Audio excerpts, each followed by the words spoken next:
on to the 4:05 Sunday game. That is Jets-Colts. Moving on to Jets-Colts. Let's see what we are dealing with here.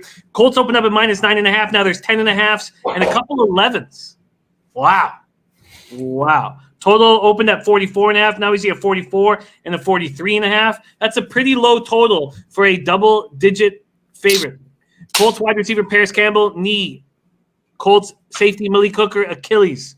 Both could be out for a long time. Linebacker Matthew Adams and tight end Jack Doyle, both questionable. And Jonathan Taylor looked very good. 26 rushes, 101 yards, 21 years old. You know you can give him the ball that many times week in and week out at this point in his career. Rivers picks up his first win, 19 of 25 for 214 yards, 1 touchdown, a 17-minute advantage on time of possession against the putrid Vikes. Jets were playing without Jamison Crowder in their 31-13 loss to the Niners. Then they lose Rashad Perriman during the game. They lose Arthur Mollett, their cornerback, to a groin injury. He's been placed on injured reserve. Leaves them with only 4 healthy cornerbacks, with Quincy Wilson also dealing with a concussion. Jets, Colts. Should the Colts be 11-point favorites here, Bebsy? It's such a massive spread, but the Jets are so bad. They're so bad. This is a bad, bad football team with the worst coach in the NFL, Adam Gase. The best thing about the masks this year in the NFL is you can't quite see the dumb look on his face all the time. He's lost. It's like he doesn't know what game they're playing. But that's such a huge spread. It's such a big, big spread for a team that's going to have to ride their running game. I said after week one, I said before week one, I said I don't trust Rivers. And then before week 2, I was like, they got to ride Taylor, which they did. So if they're just going to keep riding a running game and make sure that Rivers doesn't screw up, then that's too big of a spread to bet on them. I hate this game. I hate this game so much because they should, if you look on paper, the Colts should destroy the Jets. But I don't know if they will. I just don't trust. I just don't trust Phillip Rivers. Yes, Rivers could easily screw this up. Yeah, I'm with Birdie on this one big time. I'm staying off this game. I can't see myself betting much on the Colts this year, especially after week 1. But they're just and they're out Malik Hooker too, which is that puts a dent in a very good defense. I can't get excited about this game at all. It's too big of a spread. But the Jets are so bad. I can believe that they could lose by 20 points, and I wouldn't be surprised. But it's a hard pass for me on this game. Yeah, I don't want the Colts as this big of a favorite at all. So pretty simple spot. Al Sarek says, I will never, ever bet Rivers again, ever. So, no, you can't. You can't bet Phillip Rivers. He can't throw a ball anymore. He's not the oldest QB in the league, but he looks the oldest by a lot. And Birdie says, sad part is Rivers could easily be the best defender on the Jets. He's absolutely right. I mean, that's the way the Jets put points on the board. Ugh, so bad. All righty, Colts, Jets, a pass here. Do you agree with this total going down to 43.5?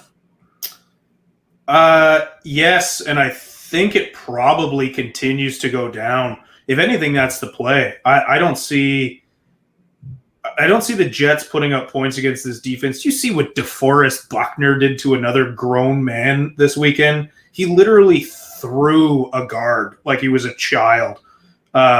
This defense is still solid. They're going to just be all over Sam Darnold. And yeah, it's just going to be the John Taylor show for the Colts. I would imagine for the year, maybe. If it's going down, that might be the play to jump on this right now before it gets even lower. If the Jets don't score, the Colts aren't going to try to score too much. That's just not the way Frank T does it. The Jets had 6 points against the Niners backups, and they only scored a touchdown when they were playing the third stringers. There was almost no recognizable players on the Niners defense by the end of that game when they finally scored a touchdown. But do you think something similar could happen against the Colts? Frank Reich opens up his bench and Jets get some late scores? Less so because the Colts won't have the explosive offense that the Niners, at least healthy, do. And look, Kyle Shanahan, I said before, knows how to put up points with whoever's out there. But I think, Dennis Garcia is right. They could throw the ball 0 times. Look, it's going to be the John Taylor show. Like, Taylor was an absolute bell cow in college, and he's not going to have a long career. There's too much tread on the tires in college for him to have a long career. We've seen that a bunch with guys who get that much work. The Colts will know, just run them into the ground. It's going to be the Taylor show for them for a while, and this screams under for me. I'm actually surprised. What did you say it opened up at? This total opened up at 44.5, and it's down to 44 or 43.5. Let me just go over to totals here and see what these license books are offering up. There is a 44 is available. 44 is available. The best line is at Fox Bet and FanDuel, both at minus 110. Bet Rivers has already moved it to minus 120 on the 44. You know what? I think that's the play here. Well, let's lock it in for you. This makes a ton of sense to me as well. And the only issue, again, we've talked about it, will be Rivers throwing pick sixes. But I think after week 1, he was much more cautious in week 2 with the game in hand, and I think he does the same thing here. Look, I think the coach has him on a very short leash. I don't think Rivers is not throwing the ball unless they have to. I think this is an easy play on the under here. Under 44 at minus 110. That's at FanDuel and Fox Bet. Under 44 at minus 110. And that's at FanDuel and Fox Bet. I'm going to come in. I'm going to come in on the under. That makes a ton of sense to me. Let's see what I'm getting right now on this under. I'm imagining 43.5 at minus 110.